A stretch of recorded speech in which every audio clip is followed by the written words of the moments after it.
Sun, Moon, and Talia, the Italian sleeping beauty.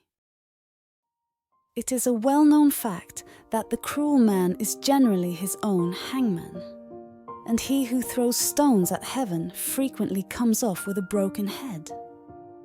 But the reverse of the medal shows us that innocence is a shield of fig tree wood, upon which the sword of malice is broken, or blunts its point. So that, when a poor man fancies himself already dead and buried, he revives again in bone and flesh, as you shall hear in the story which I am going to draw from the cask of memory with the tap of my tongue. There was once a great lord, who, having a daughter born to him named Talia, commanded the seers and wise men of his kingdom to come and tell him her fortune. And after various counsellings they came to the conclusion that a great peril awaited her from a piece of stalk in some flax.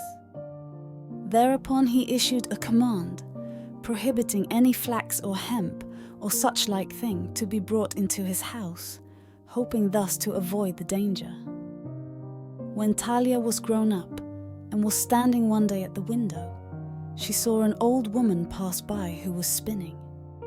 She had never seen a distaff or a spindle, and being vastly pleased with the twisting and twirling of the thread, her curiosity was so great that she made the old woman come upstairs.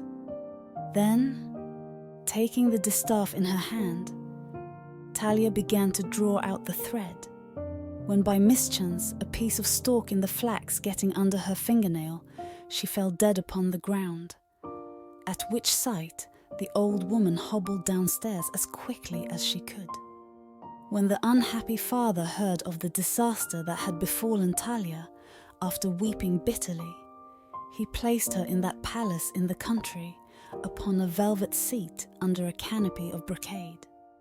And fastening the doors, he quitted forever the place which had been the cause of such misfortune to him, in order to drive all remembrance of it from his mind. Now, a certain king happened to go one day to the chase, and a falcon escaping from him flew in at the window of that palace. When the king found that the bird did not return at his call, he ordered his attendants to knock at the door, thinking that the palace was inhabited. And after knocking for some time, the king ordered them to fetch a vine-dresser's ladder, wishing himself to scale the house and see what was inside. Then he mounted the ladder, and going through the whole palace, he stood aghast at not finding there any living person. At last he came to the room where Talia was lying, as if enchanted, and when the king saw her, he called to her, thinking that she was asleep, but in vain, for she still slept on, however loud he called. So, after admiring her beauty a while, the king returned home to his kingdom, where for a long time he forgot all that had happened.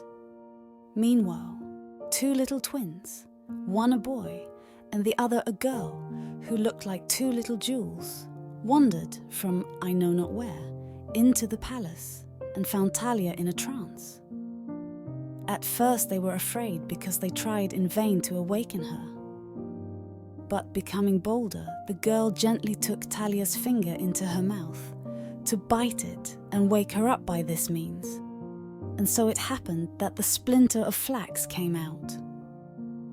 Thereupon she seemed to awake as from a deep sleep.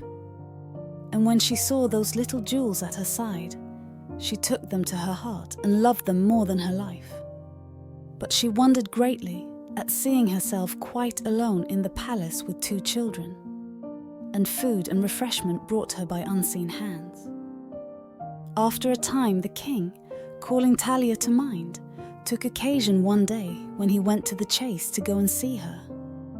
And when he found her awakened, and with two beautiful little creatures by her side, he was struck dumb with rapture.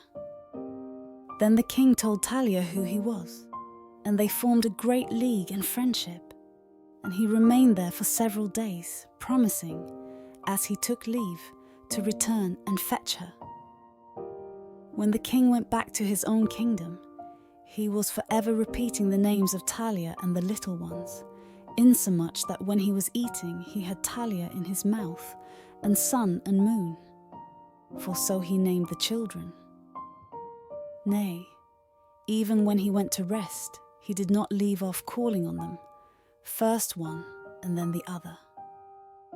Now the king's stepmother had grown suspicious at his long absence at the chase, and when she heard him calling thus on Talia, sun and moon, she waxed wroth, and said to the king's secretary, "Hark ye, friend, you stand in great danger between the axe and the block. Tell me who it is that my stepson is enamoured of, and I will make you rich. But if you conceal the truth from me, I'll make you rue it." The man, moved on the one side by fear, and on the other pricked by interest, which is a bandage to the eyes of honour, the blind of justice, and an old horseshoe to trip up good faith, told the queen the whole truth. Whereupon she sent the secretary in the king's name to Talia, saying that he wished to see the children.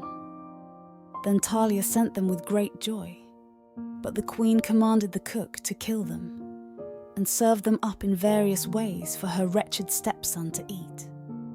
Now the cook, who had a tender heart, seeing the two pretty little golden pippins, took compassion on them, and gave them to his wife, bidding her keep them concealed. Then he killed and dressed two little kids in 100 different ways. When the king came, the queen quickly ordered the dishes served up, and the king fell to eating with great delight, exclaiming, "How good this is! Oh, how excellent, by the soul of my grandfather!" And the old queen all the while kept saying, "Eat away, for you know what you eat." At first the king paid no attention to what she said, but at last, hearing the music continue, he replied, I know well enough what I eat, for you brought nothing to the house." And at last, getting up in a rage, he went off to a villa at a little distance to cool his anger. Meanwhile the queen, not satisfied with what she had done, called the secretary again and sent him to fetch Talia, pretending that the king wished to see her. At this summons Talia went that very instant, longing to see the light of her eyes, and not knowing that only the smoke awaited her. But when she came before the queen, the latter said to her, with the face of a Nero and full of poison as a viper, "Welcome, Madam Sly Cheat. Are you indeed the pretty mischief maker? Are you the weed that has caught my son's eye and given me all this trouble?" When Talia heard this, she began to excuse herself, but the queen would not listen to a word, and having a large fire lighted in the courtyard, she commanded that Talia should be thrown into the flames. Poor Talia, seeing matters come to a bad pass, fell on her knees before the queen, and besought her at least to grant her time to take the clothes from off her back. Whereupon the queen, not so much out of pity for the unhappy girl, as to get possession of her dress, which was embroidered all over with gold and pearls, said to her, "Undress yourself, I allow you." Then Talia began to undress, and as she took off each garment she uttered an exclamation of grief, and when she had stripped off her cloak, her gown, and her jacket, and was proceeding to take off her petticoat, they seized her and were dragging her away. At that moment the king came up, and seeing the spectacle he demanded to know the whole truth. And when he asked also for the children, and heard that his stepmother had ordered them to be killed, the unhappy king gave himself up to despair. He then ordered her to be thrown into the same fire which had been lighted for Talia, and the secretary with her, who was the handle of this cruel game and the weaver of this wicked web. Then he was going to do the same with the cook, thinking that he had killed the children. But the cook threw himself at the king's feet and said, "Truly, Sir King, I would desire no other sinecure in return for the service I have done you than to be thrown into a furnace full of live coals. I would ask no other gratuity than the thrust of a spike. I would wish for no other amusement than to be roasted in the fire. I would desire no other privilege than to have the ashes of the cook mingled with those of a queen. But I look for no such great reward for having saved the children and brought them back to you in spite of that wicked creature who wished to kill them." When the king heard these words, he was quite beside himself. He appeared to dream and could not believe what his ears had heard.